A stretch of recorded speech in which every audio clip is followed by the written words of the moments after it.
Now, as far as the Empress is concerned, we'll go up here to my handy-dandy little control panel, and we'll go back in and see how messed up it is. Considering this one took the brunt of the explosion, the impact, I foresee it's probably taken some pretty crazy damage.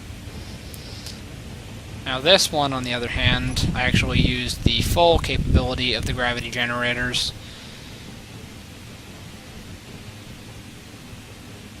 So if any of them are still in one piece, this might be interesting.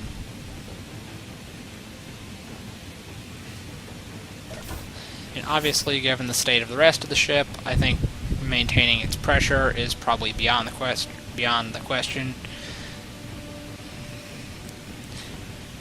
Now, I think I labeled all of the doors and windows. No, I did not. That was in the model that I deleted. See, unfortunately, with my building projects, I tend to be pretty picky about how I do it.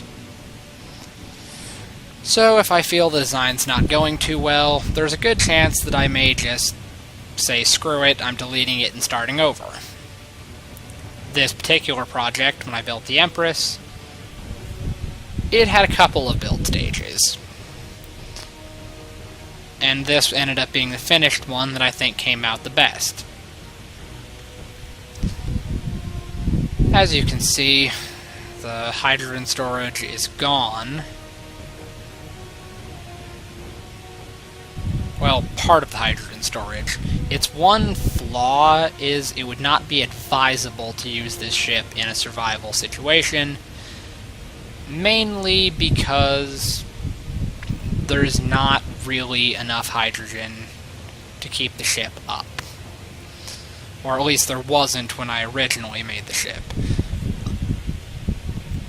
When I did the first initial test flight of it, it actually crashed into the planet. It was completely unable to land because it just didn't have enough power to slow down. It could hover because I had enough of the atmospheric thrusters, but the hydrogen ones, on the other hand, could not. So this went from being a tiered back to its current state, which has significantly more hydrogen thrusters and hydrogen storage to go with it. As you can see, it's not exactly built into the design to where it looks all nice and pretty. It's kind of sticking out the back, as you can see here. Now, since this side of the ship is completely operational, I think I'll use it to figure out the state of the interior on the side that was damaged. If I remember correctly, there should still be a door back here somewhere. I would really love to know how that piston still works, though, because I tried putting a piston on my current ship, and, well, I had to remove it because the damn thing just didn't want to stay. Or it tried telling me that the attached piston was, or the connector was on a different ship. Weird. Alright, now this is in approximately the center of the ship.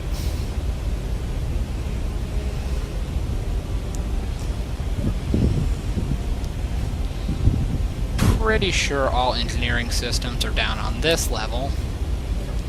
Even if some of them are interconnected in other ways, everything should be down here. Now, this was a fully oxygenated ship. So if we're getting no oxygen in here... oh no, high oxygen. Okay, good.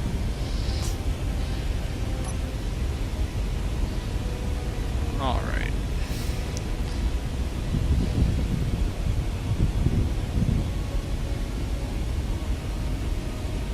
Huh. Well, I know that goes back out to the catwalk, but I don't remember what's in here.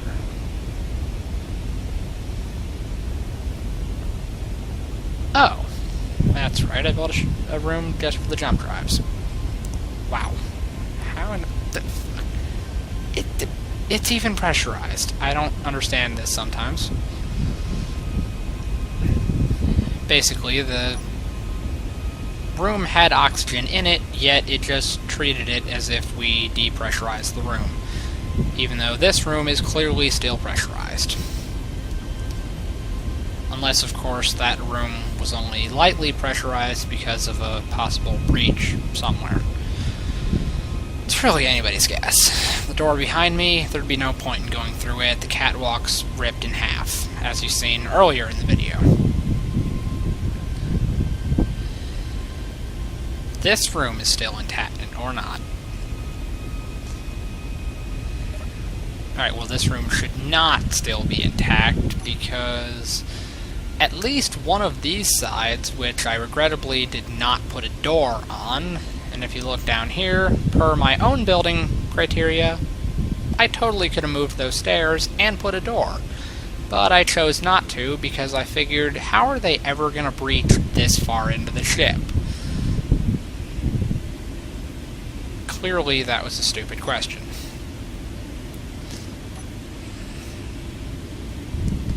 Medbay is still intact, so that's a little victory, right? I really do have to apologize for the frame rate. This game is one of those things that's clearly not meant to be played on a laptop. Alright, now this is the way to the reactors. As you can see, all of the production facilities are... I don't know. Let's find out if they're good. That whole... Oh, wait. Oh, yeah. Refinery's good. Gyroscopes, on the other hand, not so much.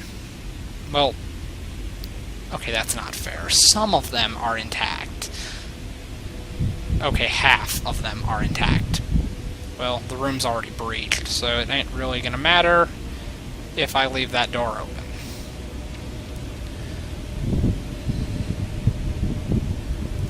Oddly enough, I completely missed all the reactors along with the oxygen storage. So, since they're still adequately piped in, because of my compulsive need to have everything connected, even doubled up, all the piping leads through the center of the ship and back into the med bay behind me on my right. So, theoretically, even though the hull itself is breached, we can still go back there, plug into the med bay, and have full oxygen in our suits in seconds. Now, as for the cargo hold, believe it or not, there were 4 cargo containers in here. Just like on the floor below this, there were 4 hydrogen tanks. As you can see, the number's slightly diminished. Funny how that works, ain't it? Now, theoretically, there should be another way up to the front, or up to the top when I get up front. However, there may not be. I may have only put an entrance on the bottom. Or I may have only put an entrance at the back, which could be a potential design flaw, but I'm not here to critique this design. As you can see, just like the cargo containers, there were 4 hydrogen cylinders. And then we get over here to the entrance to the hangar, which looks like where I came in the first time. Yes. Then you go out here onto the catwalk, or at least what used to be the catwalk. This is actually one really good thing worth noting. Even though this ship is composed entirely of light armor, except I think I may have used heavy armor in the hangar bays, because thrusters tend to shred light armor, so you gotta use heavy armor for any landing pads. But this nice, pretty, bright red area here, this used to be a catwalk running the entire length of the ship, or most of the length of the ship. As you can see, the catwalk is obliterated, but the ship on the inside is still mostly functional. Meaning that when the Condor struck the side of the ship, our little catwalk here served as a buffer, and it absorbed part of the impact. I mean, obviously this thing weighed 16 million kilos. That came out to quite a few tons. Drawing a blank at the moment, but it was pretty freaking heavy. So the bottom line is, the catwalk absorbed at least part of the impact, and as long as we still have thrusters in most directions, or all directions, we can still fly this ship. Especially considering the most shocking thing of all, the bridge is still completely unharmed, as are many of the ship's defenses. Oddly enough, this area back here, even though I hadn't gotten up there yet, if we would have went up to the second level, in the middle here, you would have seen that the emergency cockpit to control the Empress is still very much intact. Now, for the sake of argument, since this particular ship took one hell of a beating, it's only fair that we return the favor.